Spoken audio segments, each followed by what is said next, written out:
Hello दोस्तों, आप कैसे हैं। मैं उम्मीद करता हूं कि आप लोग अच्छे होंगे। दोस्तों आज है 14 मई 2025 और आज के जो भी महत्वपूर्ण करंट अफेयर है इससे हम लोग पढ़ने के प्रयास करेंगे।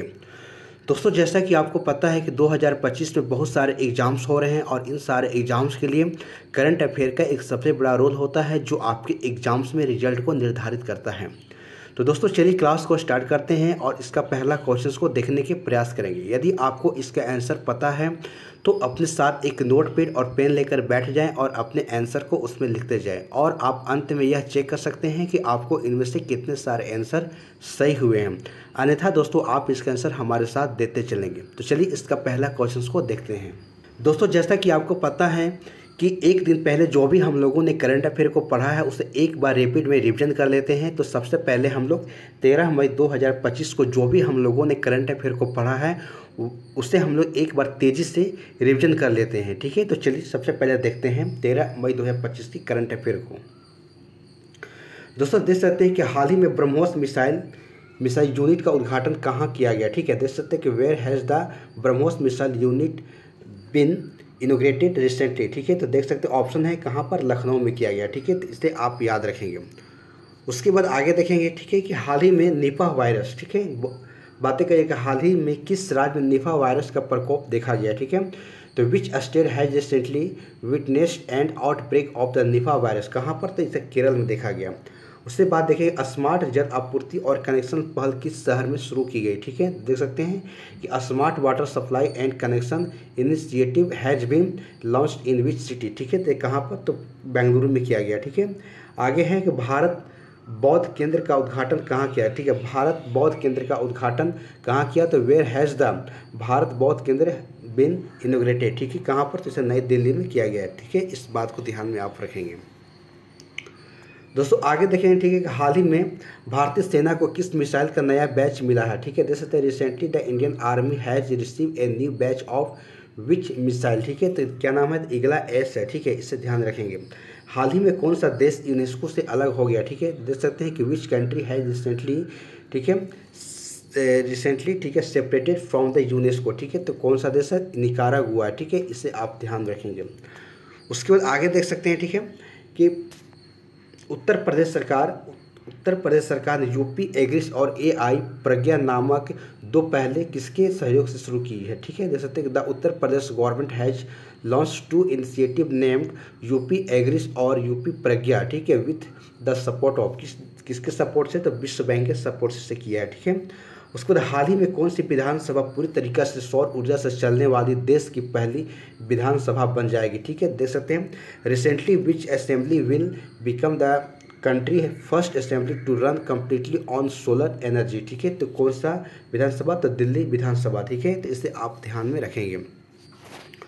दोस्तों आगे देखेंगे। ठीक है, कि हाल ही में आईएमएफ ने पाकिस्तान को कितनी राशि की वित्तीय सहायता मंजूर की है। ठीक है, देख सकते हैं recently IMF approved how much amount of financial aid to Pakistan. ठीक है, तो किससे कितना, तो 2.3 अरब डॉलर। ठीक है, देख सकते हैं अगला क्वेश्चन है कि सोगर ड्रोन किस देश के द्वारा विकसित सशस्त्र मानव रहित हवाई प्रणाली सिस्टम है। ठीक है, देख सकते हैं कि सोगर drone are named aerial system developed by which country. ठीक है, तो कौन सा देश के द्वारा, तो तुर्की देश के द्वारा इसे विकसित किया गया है। ठीक है, तो इस प्रकार से आप देख सकते हैं। तो दोस्तों यहाँ पर 13 मई 2025 को जो भी हम लोगों ने करंट अफेयर को पढ़ा था उसे एक बार रिपीट भी हम लोग रिविजन कर लिए।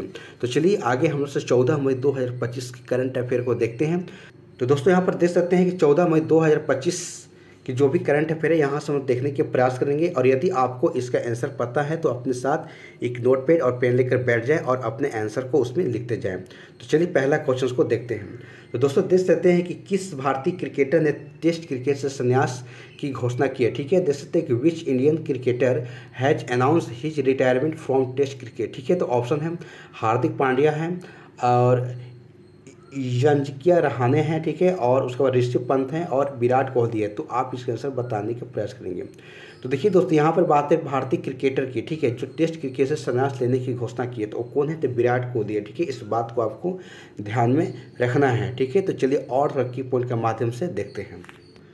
दोस्तों ये देख सकते हैं कि विराट कोहली ने टेस्ट क्रिकेट से संन्यास ले लिया है। ठीक है, और अब विराट कोहली केवल वनडे क्रिकेट खेलेंगे। ठीक है, आगे लिखा गया है कि वह T20 क्रिकेटों से भी संन्यास ले चुके हैं, ठीक है। और हाल ही में रोहित शर्मा भी देख सकते हैं, रोहित शर्मा ने भी टेस्ट क्रिकेट से संन्यास लिया है, ठीक है। तो इस बात को आपको ध्यान में रखना है। तो चलिए नेक्स्ट क्वेश्चन को देखते हैं। दोस्तों नेक्स्ट क्वेश्चन देख सकते हैं कि राष्ट्रीय प्रौद्योगिकी दिवस कब मनाया जाता है, ठीक है। तो when is national technology day celebrated, ठीक है। तो ऑप्शन है 12 मई को, 15 मई को, 16 मई को और 11 मई को। तो आप इसके आंसर बताने के प्रयास करेंगे। देखिए दोस्तों, राष्ट्रीय प्रौद्योगिकी दिवस की बात करें हम तो इसे 11 मई को मनाया जाता है। इस बात को आपको ध्यान में रखना है, ठीक है। तो चलिए नेक्स्ट क्वेश्चन को इसके और डिस्कशन के माध्यम से देखने के प्रयास करते हैं। दोस्तों देख सकते हैं कि राष्ट्रीय प्रौद्योगिकी दिवस जो प्रतिवर्ष 11 मई को मनाया जाता है, ठीक है। और यह दिन भारतीय प्रौद्योगिकी, भारतीय वैज्ञानिकों, इंजीनियरों और वैज्ञानिकों की तकनीकी और उपलब्धियों को उपलक्ष्य में मनाया जाता है। आगे लिखा गया कि भारत ने 11 मई 1998 को पोखरण में परमाणु बम देख सकते हैं का सफल परीक्षण किया था, और इसलिए 11 मई की तारीख को इसे चुनी गई है, ठीक है। इस बात को आपको ध्यान में रखना है। दोस्तों देख सकते हैं कि 2025 की थीम क्या है, नवाचार के माध्यम से सतत भविष्य को सतत बनाना, ठीक है। इस चीज़ को आपको ध्यान में रखना है।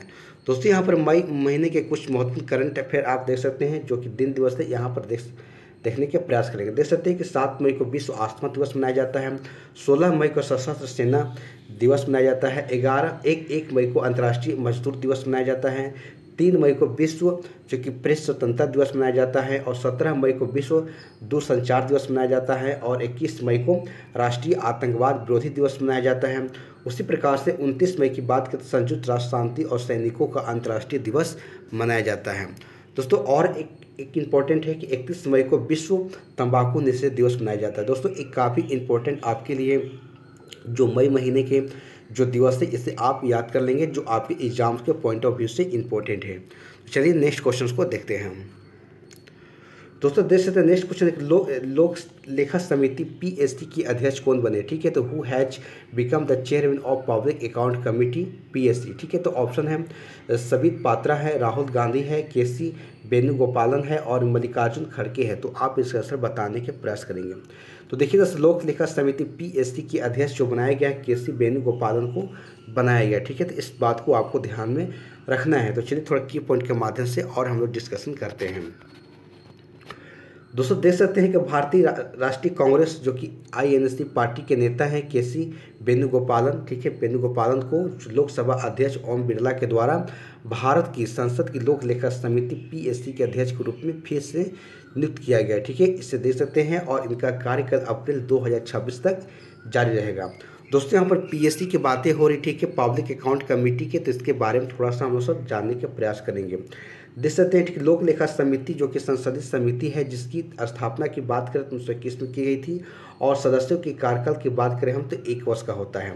इसका मुख्य कार्य देख सकते हैं कि मुख्य कार्य के सार्वजनिक धन की उपयोग की जाँच करना, और इस समिति को सरकारी खर्चे के प्रहरी के रूप में भी जाना जाता है, ठीक है। तो इस बात को आपको ध्यान में रखना है, काफ़ी चर्चा में भी रहता है। तो दोस्तों आगे देख सकते हैं कि इस लोक लेखा समिति की इन कुल सदस्यों की संख्या की बात करें हम तो 22 होते हैं, जो कि देख सकते हैं कि लोक लेखा समिति में कुल सदस्यों की संख्या 22 होते हैं, और देख सकते हैं कि 22 में से 15 लोकसभा से होते हैं और 7 राज्यसभा से चुने जाते हैं, ठीक है। तो इस सारे बातों को आपको ध्यान में रखना है, ठीक है। तो चलिए दोस्तों यहाँ पर नेक्स्ट क्वेश्चन को देख सकते हैं, ठीक है, कि राष्ट्रीय विधिक सेवा प्राधिकरण जिसको नालसा बोलते हैं NALSA के कार्यकारी अध्यक्ष कौन बने, ठीक है। तो who has become the executive chairman of national legal service authority, ठीक है, नालसा, ठीक है। तो ऑप्शन है जस्टिस सूर्यकांत है, जस्टिस संजीव खन्ना है, जस्टिस BR गवई है, या जस्टिस उमेश ललित है। तो आप इसके आंसर बताने के प्रयास करेंगे। तो देखिए दोस्तों राष्ट्रीय विधिक सेवा प्राधिकरण नालसा की बात करें हम तो इसके जो कार्यकारी अध्यक्ष हैं इसे जस्टिस BR गवई को बनाया गया, ठीक है। तो इससे आप ध्यान में रखिएगा। तो चलिए और थोड़ा की पॉइंट के माध्यम से डिस्कशन करते हैं। तो दोस्तों यहाँ पर देख सकते हैं, ठीक है, कि नियुक्ति की बात करें हम तो तिथि 14 मई 2025 से प्रभावी हुए हैं, और नियुक्तिकर्ता इसे भारत के राष्ट्रपति के द्वारा नियुक्ति किया गया है। देख सकते हैं कानूनी प्रावधान की बात करें विधिक सेवा जो कि प्राधिकरण अधिनियम 1987 की धारा 3(2)B के तहत इससे किया गया है, ठीक है। और वर्तमान पद की बात कर सुप्रीम कोर्ट जो कि लीगल सर्विसेज कमेटी के अध्यक्ष है, ठीक है। तो इस बात को आपको ध्यान में रखना है। दोस्तों यहाँ पर नालसा की बातें हो रही देख सकते हैं, ठीक है, कि नालसा के बारे में देख सकते हैं, ठीक है, राष्ट्रीय विधिक सेवा प्राधिकरण के बारे में कुछ बातें हो रही, ठीक है। तो देख सकते हैं कि स्थापना की बात करें 1995 में, जो कि विधिक सेवा प्राधिकरण अधिनियम 1987 के तहत किया गया था। और इसका हेडक्वार्टर की बात करें नई दिल्ली में है। और इसका उद्देश्य क्या है, गरीब और वंचितों को मुफ्त कानूनी सेवा को प्रदान करना, ठीक है, ध्यान रखिएगा। और प्रमुख गतिविधियां की बात करें तो लोक अदालत हो गया, कानून जागरूकता हो गया, और अभियान, विधिक सहायता, शिविर आदि में ये सपोर्ट करता है, ठीक है, इसे आपको ध्यान में रखना है, ठीक है। दोस्तों हमारे 5 नंबर क्वेश्चन देख सकते हैं, गौतम बुद्ध से संबंधित जो कि बैसाख पोया उत्सव किस देश में मनाया गया, ठीक है। तो इन which country the Baisakh Poya festival is related to Gautam Buddha celebrated, ठीक है। तो देख सकते हैं ऑप्शन है श्रीलंका है, नेपाल है, भूटान है और बांग्लादेश है। तो आप इसके आंसर बताने के प्रयास करेंगे। तो देखिए दोस्तों, गौतम बुद्ध से संबंधित जो कि बैसाख पोया उत्सव की बात करें हम, तो इसे श्रीलंका देश में मनाया गया, ठीक है। तो इसे आप ध्यान में रखेंगे। चलिए और थोड़ा की पॉइंट के माध्यम से देखते हैं। दोस्तों देख सकते हैं कि श्रीलंका जो कि बौद्ध कैलेंडर के सबसे पवित्र दिन बैसाख पोया को मना रहा है। और यह कार्यक्रम गौतम बुद्ध के जन्म और ज्ञान की प्राप्ति परिनिर्वाण को याद में मनाया जाता है। और इससे पूरे द्वीप में गहरी आध्यात्मिक भक्ति और जीवन जो कि सार्वजनिक प्रदर्शनों के साथ इसे मनाया जा रहा है, ठीक है। तो इस बात को आपको ध्यान में रखना है। तो दोस्तों यहाँ पर श्रीलंका की बातें हो रही, ठीक है। तो थोड़ा और देख लेते हैं। राजधानी की बात करें तो कोलंबो है, मुद्रा की बात करें श्रीलंकाई रुपया है, और राष्ट्रपति की बात करें तो अनुरा कुमारा दिसानायके हैं, और प्रधानमंत्री की बात तो हरिनी अमर सूर्या है, ठीक है। दोस्तों काफ़ी इंपॉर्टेंट है, आपको याद रखना पड़ेगा, ठीक है। तो दोस्तों अब 6 नंबर क्वेश्चन को देख सकते हैं, ठीक है, कि वियतनाम ने किस देश के निवेशकों, दीर्घकालिक पर्यटकों और विदेशी पेशेवर को लिए 10 वर्षीय गोल्डन वीजा शुरू करने की घोषणा की, ठीक है। तो Vietnam has announced the launch of 10 years golden visa for investor, long term tourist and foreigner professional from which country, ठीक है। तो ऑप्शन है ब्रिटेन है, जापान है, सिंगापुर है और भारत है। तो आप इसका आंसर बताने के प्रयास करेंगे। तो दोस्तों यहाँ पर देख सकते हैं कि वियतनाम जो कि भारत के बारे में कहा, वियतनाम ने भारत के निवेशकों, दीर्घकालिक पर्यटकों और विदेशी पेशेवर के लिए 10 वर्षीय गोल्डन वीजा शुरू करने की घोषणा की है। तो आप ध्यान में रखेंगे, ठीक है। तो चलिए और थोड़ा की पॉइंट के माध्यम से देखते हैं। तो यहाँ देख सकते हैं, ठीक है, वियतनाम ने भारतीय निवेशक, पर्यटकों और डिजिटल कामगारों को आकर्षित करने के लिए 10 वर्षीय गोल्डन वीजा घोषणा किया, शुरू किया, ठीक है। तो इसे आप ध्यान में रखेंगे। दोस्तों 7 नंबर क्वेश्चन देख सकते हैं कि सांगरी किस राज्य से संबंधित है जिससे हाल ही में GI टैग दिया गया, ठीक है। जैसे तो Sangri belong to which state which has recently been given GI tag, ठीक है। तो ऑप्शन है राजस्थान है, गुजरात है, उत्तर प्रदेश है और महाराष्ट्र है। तो आप इसका आंसर देने के प्रयास करेंगे। तो देखिए दोस्तों यहाँ पर सांगरी की बातें हो रही, ठीक है। तो सांगरी का संबंध किससे है, तो राजस्थान से, ठीक है, जिससे यहाँ के GI टैग दिया गया, ठीक है। तो चलिए और थोड़ा की पॉइंट के माध्यम से देखते हैं, इसको डिस्कशन करते हैं। दोस्तों देख सकते हैं राजस्थान की इस पारंपरिक सूखी सब्जी को अब इसे GI टैग दिया गया, ठीक है, यानी कि जियोग्राफिकल इंडिकेशन GI टैग इसे दिया गया। यानी कि अब ये नाम सिर्फ उनके लोगों और जगहों के नहीं बल्कि उनके असली और पारंपरिक तरीके से बनते हैं, ठीक है। तो इसे आप ध्यान में रखेंगे। दोस्तों यहाँ पर राजस्थान की बातें और, ठीक है, तो राजस्थान के बारे में थोड़ा जानने का प्रयास करेंगे। राजस्थान की राजधानी की बात जयपुर है और मुख्यमंत्री भजन लाल शर्मा है, और राज्यपाल की बात करते हरिमाऊ भागड़े है, ठीक है। तो इससे आप ध्यान रखेंगे। दोस्तों कुछ वहाँ पर राष्ट्रीय उद्यान को भी देख लेंगे। मुकुंदरा हिल्स जो राष्ट्रीय उद्यान जो कि राजस्थान में है, मरुस्थल राष्ट्रीय उद्यान राजस्थान में है, केवला देव घना पंछी विहार राजस्थान में ही है, और अंतभो राष्ट्रीय उद्यान और सरिस्का राष्ट्रीय उद्यान ये भी राजस्थान में ही, ठीक है। तो ये आपके लिए काफ़ी इंपॉर्टेंट है, इसे आप याद कर जाएंगे। दोस्तों यहाँ देख सकते हैं नेक्स्ट क्वेश्चन लिखा गया कि प्लास्टिक कचरे से निपटने के लिए 1000 पंचायतों में बर्तन बैंक, ठीक है, शुरू करने की घोषणा कहाँ पर किया गया, राजस्थान में किया गया है। राजस्थान सरकार ने राज्य में स्कूली बच्चों को दुर्घटना बीमा प्रदान करने के लिए शिक्षा संजीवनी, देखिए शिक्षा संजीवनी बीमा को शुरू किया, ठीक है, इसे याद रखेंगे। और फरवरी 2025 में राजस्थान के अजमेर शहर में ट्रांसजेंडरों के पहले अखिल भारतीय सम्मेलन की मेजबानी की गई, ठीक है। तो इन सारे बातों को आपको ध्यान में रखना है। दोस्तों और बातें कहेंगे। राजस्थान भारत के पहले अंतर जो कि राज्य चीता संरक्षण गलियारे में एक प्रमुख भागीदारी बनने के लिए तैयार है, जो कि मध्य प्रदेश और के साथ मिलकर 17,000 वर्ग किलोमीटर का वन्य जीव गलियारा स्थापित करेगा, ठीक है। तो काफ़ी इसके बारे में आपको बताया भी था, तो इसे आप ध्यान में रखेंगे। तो चलिए और भी थोड़ा देखते हैं। तो दोस्तों कुछ इंपॉर्टेंट GI टैग को देखेंगे जो 2025 में दिए गए हैं। तो देख सकते हैं, ठीक है, कि कुंभकोणम पान पत्ता यानी कि थंजावुर और थोवलई फूलों की माला इसे किसे दिया गया, तो कन्याकुमारी को दिया गया, ठीक है, ध्यान रखेंगे। और अहमदाबाद के प्रसिद्ध जो कि सौदागरी ब्लॉक प्रिंट को देख सकते हैं, और पुलिया कुड़ी देख सकते हैं, और पनरुत्ती काजू बिरुधुनगर साबा और वथल सूखी लाल मिर्च ये कहाँ दिया गया, तो लाल मिर्च जो कहाँ के तमिलनाडु के दिया गया है। उसके बाद पश्चिम बंगाल की बात करें तो नोलोन गुरेर संदेश जो कि कहाँ के पश्चिम बंगाल के, इसे जीआई टैग दिया गया है दोस्तों। और इससे बातें कही गई, जैसे दक्षिण गुजरात की बात करें हम तो एक बागवानी फल है जिसको अमल सात चिक्कू, ठीक है, जिससे वहाँ के जीआई टैग दिया गया है अहमदाबाद गुजरात के लिए, ठीक है।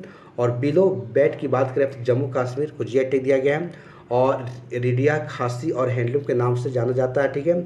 और मेघालय राज्य का एक हैंडलूम उत्पाद है जिससे कि भौगोलिक संकेत जीआई टैग इसे दिया गया, ठीक है। तो इसे आपको ध्यान में रखना पड़ेगा, ठीक है। तो चलिए दूसरे देश से नेक्स्ट क्वेश्चन है कि बगलीहार जल विद्युत परियोजना बांध किस नदी पर बनाया गया, ठीक है। देख सकते हैं कि on which river in is the Baglihar hydro electric project dam bull, ठीक है। तो ऑप्शन है चिनाब पर है, सतलज पर है, और नर्मदा पर है, गंगा पर है। तो आप इसका आंसर बताने के प्रयास करेंगे। तो देखिए दोस्तों, बगलीहार जल विद्युत परियोजना की बातें हो रही है, जो बांध किस नदी पर बनाया गया है, तो इसे जो बनाया गया है आप देख सकते हैं कि इसे चिनाब नदी पर बनाया गया, ठीक है। तो इसे आपको ध्यान में रखना है, ठीक है। तो चलिए और तरक्की पॉइंट के माध्यम से देखते हैं दोस्तों। देख सकते हैं कि भारत के ने कथित तौर पर बढ़ते जल स्तर के बीच जम्मू और कश्मीर के रामवन के में चिनाब नदी पर बगलीहार जो कि आप जल विद्युत परियोजना जो बांध के कई द्वार खोले, ठीक है, देख सकते हैं। और चिनाब नदी जिसका अर्थ होता है कि चंद्रमा नदी, ठीक है, और सिंधु नदी की एक प्रमुख सहायक नदी है, ठीक है, इसे आप याद रखेंगे। यह हिमाचल प्रदेश के लाहौल स्पीति के जिलों में टांडी में चंद्रा और भागा धाराओं से संगम से निकलती है, ठीक है। तो दोस्तों काफ़ी इंपॉर्टेंट है, चर्चा में भी है, ठीक है। इस नदी को आपको याद रखना पड़ेगा दोस्तों। देख सकते हैं इसके ऊपरी हिस्सों में इसे चंद्रभागा के नाम से जाना जाता है, और यह जम्मू कश्मीर से होकर बहती हुई और फिर दक्षिण पश्चिम पाकिस्तान में बदल जाती है, और त्रिमू के पास झेलम नदी में मिलती है, और बाद में सतलज नदी में जाकर मिल जाती है, ठीक है। तो इन सारे बातों को ध्यान रखने का चिनाब नदी के संबंध में है, जो आपके एग्जाम्स के पॉइंट ऑफ व्यू से काफ़ी इंपॉर्टेंट है दोस्तों। अब जम्मू कश्मीर से संबंधित कुछ करंट अफेयर है, इससे हम लोग देख लेते हैं कि प्रधानमंत्री नरेंद्र मोदी ने 13 जनवरी को सोनबर्ग सुरंग का उद्घाटन किए हैं, ठीक है, देख सकते हैं। और भारतीय रेलवे ने जम्मू कश्मीर के रियासी जिलों में स्थित भारत का पहला केबल स्टेट रेल पुल अंजी खंड पुल पर सफलतापूर्वक से ट्रायल रन पूरा कर लिया गया, ठीक है, देख सकते हैं। जम्मू और कश्मीर और इससे और देखने का प्रयास करते हैं। देख सकते हैं कि जम्मू और कश्मीर डल झील पर उबर शिकारा नाम की एक एशिया की सबसे पहले जल परिवहन सेवा शुरू की गई है। और जम्मू और कश्मीर पीएम जो कि जम्मू कश्मीर ने पीएम श्री विश्वकर्मा योजना को लागू करने वाला पहला केंद्र शासित प्रदेश बन गया है दोस्तों। आगे लिखा है कि उमर अब्दुल्ला जो केंद्र शासित प्रदेश जम्मू कश्मीर के नए मुख्यमंत्री बने हैं, इसे भी ध्यान रखना है। और आईपीएस अधिकारी नलिन प्रभात जो कि जम्मू कश्मीर के नए डीजीपी बने हैं, ठीक है। तो दोस्तों इन सारे बातों को आपको ध्यान में रखना है। आगे लिखिए कि जम्मू कश्मीर राष्ट्रीय सुरक्षा गार्ड और एनएसजी के एक अस्थायी केंद्र बनाया गया है, ठीक है। और इस सेहत ऐप को जम्मू कश्मीर में इसे लॉन्च किया गया है, ठीक है। तो चलिए नेक्स्ट क्वेश्चन को देखते हैं दोस्तों। नेक्स्ट क्वेश्चन को देख सकते हैं, ठीक है, कि PL-15 जिसे कि थंडरबोल्ट 15 भी कहा जाता है, किस देश के द्वारा विकसित एक लंबी दूरी जो कि दृश्य सीमा से परे हवा से हवा में मार करने वाली मिसाइल है, ठीक है। तो देख सकते हैं कि बातें और, ठीक है, कि PL-15 also non A Thunderbolt 15, ठीक है, is long range beyond visual range air to air missile developed by which country, ठीक है। तो इसे किस देश के द्वारा इसे विकसित किया गया है, तो ऑप्शन है कि रूस है, भारत है, चीन है और फ्रांस है। तो आप इसका आंसर बताने के प्रयास करेंगे। तो देखिए दोस्तों, PL-15 जिसे कि थंडरबोल्ट 15 के नाम से जाना जाता है, और इसे चीन देश के द्वारा इसे विकसित किया गया, ठीक है। इस बात को आपको ध्यान में रखना है। तो चलिए थोड़ा और की पॉइंट के माध्यम से देखते हैं इसे दोस्तों। यहाँ पर देख सकते हैं, ठीक है, भारत और पाकिस्तान के बीच बढ़ते तनाव के बीच हाल ही में पंजाब के होशियारपुर जिले में पूरी तरीक़ा से बरकरार चीनी निर्मित PL-15 लंबी दूरी की हवा से मार करने वाली मिसाइल जो कि बरामद की गई है। और PL-15 जिसे थंडरबोल्ट 15 भी कहा जाता है, चीन के 607 संस्थान द्वारा विकसित एक लंबी दूरी की दृश्य सीमा से परे हवा से हवा मार करने वाली मिसाइल है, ठीक है। इसे आपको ध्यान में रखना है। दोस्तों इसमें और कुछ बातें बताई गई। इसका निर्माण China aerospace science and industries corporation के द्वारा इसे किया गया, ठीक है। और मिसाइल को दृश्य संपर्क बनाने से पहले ही बहुत लंबी दूरी पर दुश्मन के विमानों पर हमला करने के लिए इसे डिजाइन किया गया, ठीक है। तो इसे आपको ध्यान में रखना है। दूसरे नंबर देख सकते हैं 10 नंबर क्वेश्चन है, ठीक है, कि पर्यटन में क्रिप्टो भुगतान को एकीकृत करने वाला पहला देश कौन बना, ठीक है। तो which country has become the first country to integrate crypto payment in tourism, ठीक है। तो ऑप्शन है भूटान है, भारत है, श्रीलंका है और नेपाल है। तो आप इसका आंसर बताने के प्रयास करेंगे। तो देखिए दोस्तों, पर्यटन में क्रिप्टो भुगतान को एकीकृत करने वाला पहला देश जो बना है वो भूटान बना है, ठीक है। तो आप इससे भूटान को नाम याद रखेंगे। तो चलिए और हम लोग की पॉइंट के माध्यम से देखते हैं। दोस्तों देख सकते लिखा गया है कि भूटान की शाही सरकार ने बिनेस पे और डीके बैंक के साथ रणनीतिक साझेदारी के माध्यम से क्रिप्टो करेंसी आधारित भुगतान प्रणाली शुरू करके पर्यटन में डिजिटल नवाचार की दिशा में एक बड़ा कदम उठाया, ठीक है। इसे ध्यान में रखेंगे। और यह कदम भूटान को अपनी राष्ट्रीय पर्यटन नीति में क्रिप्टो भुगतान को आधिकारिक रूप से एकीकृत करने वाला पहला संप्रभु देश बनता है, ठीक है, जो कि वैश्विक यात्रियों को एक सहज और कैशलेस अनुभव प्रदान करता है, ठीक है, जबकि राज्य के भीतर वित्तीय समावेशन को बढ़ाता है, ठीक है। तो इससे आपको ध्यान में रखना पड़ेगा, ठीक है। तो चलिए दोस्तों, और भूटान की बातें हो रही, ठीक है, तो इससे देख लेते हैं कि राजधानी क्या है। तो थिम्पू है, मुद्रा नगुल्ट्रम है और प्रधानमंत्री शेरिंग टोब्गे हैं। राष्ट्रपति जिम खेसर नामग्येल वांगचुक हैं। और संसद की बात करें हम तो त्योंगडू है और राष्ट्रीय खेल यहाँ के तीरंदाजी है। तो ये सारे आपको फैक्ट याद रखना है, ठीक है। दोस्तों देख सकते हैं सीमा रेखा की बात करें, लंबाई 699 किलोमीटर है। और 4 देश देख सकते हैं, जैसे 4 राज्य देख सकते हैं, ठीक है, जैसे पश्चिम बंगाल हो गया, सिक्किम हो गया और अरुणाचल प्रदेश और असम, जो कि भूटान से सीमा को साझा करते हैं, ठीक है। इस बात को आपको ध्यान में रखना है। तो चलिए नेक्स्ट क्वेश्चन को देखते हैं। दोस्तों देख सकते हैं, ठीक है, कि हाल ही में किस राज्य ने रक्षा कर्मियों को संपत्ति कर में छूट दी है, ठीक है। देख सकते हैं कि विच स्टेट है recently given property tax exemption to defence personnel, ठीक है। देख सकते हैं ऑप्शन है आंध्र प्रदेश है, मध्य प्रदेश है, सिक्किम है और बिहार है। तो आप इसके आंसर देने की कोशिश करेंगे। तो देखिए दोस्तों, यहाँ पर आंध्र प्रदेश सरकार के द्वारा राज्य ने रक्षा कर्मियों को संपत्ति कर में छूट देने की घोषणा की है। तो इस बात को आपको ध्यान में रखना है, ठीक है। तो चलिए और सब की पॉइंट के माध्यम से देखते हैं। दोस्तों देख सकते हैं कि आंध्र प्रदेश सरकार ने ग्राम पंचायत सीमा के भीतर भारतीय रक्षा कर्मियों के स्वामित्व वाले घरों के लिए संपत्ति कर में छूट दी है। और यह घोषणा देख सकते हैं उप मुख्यमंत्री पवन कल्याण ने की है, ठीक है। देख सकते हैं इसे आपको ध्यान में रखना पड़ेगा। दोस्तों यहाँ पर आंध्र प्रदेश की बातें हो रही है, ठीक है। तो थोड़ा आंध्र प्रदेश के बारे में देख लेते हैं कि राजधानी अमरावती है, मुख्यमंत्री एन चंद्रबाबू नायडू है और राज्यपाल देख सकते हैं कि सैयद जो अब्दुल नजीर है, ठीक है। तो इसे आपको ध्यान में रखना पड़ेगा। दोस्तों यहाँ पर कुछ राष्ट्रीय उद्यान को देख सकते हैं कि पापी कोला राष्ट्रीय उद्यान है, राजीव गांधी जो कि रामेश्वर राष्ट्रीय उद्यान है और श्री वेंकटेश्वर राष्ट्रीय उद्यान है, ठीक है। तो ये भी आपको नाम को याद रखना पड़ेगा। दोस्तों यहाँ पर आंध्र प्रदेश से संबंधित कुछ महत्वपूर्ण करंट अफेयर को देख लेते हैं जो आपके एग्जाम्स के लिए काफ़ी इंपॉर्टेंट है। देख सकते हैं कि फ्लेमिंगो महोत्सव 18 जनवरी को आंध्र प्रदेश के तिरुपति जिले में इसे शुरू किया गया है। और विश्व तेलुगु सम्मेलन की शुरुआत कहाँ पर, आंध्र प्रदेश में किया गया है। और आंध्र प्रदेश समुदाय जो कि प्रबंधित प्राकृतिक खेती ने मानवता के लिए 2024 में इसे गुलबेकियन पुरस्कार भी दिया गया है। और आगे देख सकते हैं कि 2 दिवसीय राष्ट्रीय स्तर पर अमरावती ड्रोन शिखर सम्मेलन 2024 का आंध्र प्रदेश की राजधानी जो कि अमरावती में से किया गया था, ठीक है। इसे आपको ध्यान रखना है। दोस्तों इसमें और बातें कही गई, देख सकते हैं कि दीपम 2.0 निःशुल्क सिलेंडर योजना कहाँ पर, आंध्र प्रदेश में चलाया गया है। और भारत की पहली जो कि निजी सेमीकंडक्टर विनिर्माण सुविधा जो कि आंध्र प्रदेश में शुरू की गई है। दुनिया की पहली एकीकृत नवीकरणीय ऊर्जा भंडारण परियोजना जो कि आंध्र प्रदेश में किया गया है। और प्रधानमंत्री नरेंद्र मोदी ने आंध्र प्रदेश के नागयालंका में रक्षा अनुसंधान विकास संगठन DRDO के नए मिसाइल परीक्षण की आधारशिला रखी है, जिसकी लागत देख सकते हैं कि 1460 करोड़ रुपए, ठीक है। इन सारे बातों को आपको ध्यान में रखना है। तो दोस्तों इस प्रकार से आप देख सकते हैं कि हमारा 11th क्वेश्चन समाप्त होते हैं। और जो भी 14 मई के जो भी करंट अफेयर को बने हैं यहाँ पर मैंने उनको पूरी तरीके से अच्छी ढंग से पढ़ लिया, ठीक है। तो दोस्तों चलिए क्लास को यहीं पर समाप्त करते हैं। यदि हमारा वीडियो अगर आपको अच्छी लगी हो तो इसे आप लाइक कर दीजिएगा, शेयर कर दीजिएगा और यदि हमारे चैनल पर आप पहली बार आए हैं तो हमारे चैनल को सब्सक्राइब कर लीजिएगा। तो चलिए दोस्तों, क्लास को यहीं पर समाप्त करते हैं। धन्यवाद। जय हिंद, जय भारत।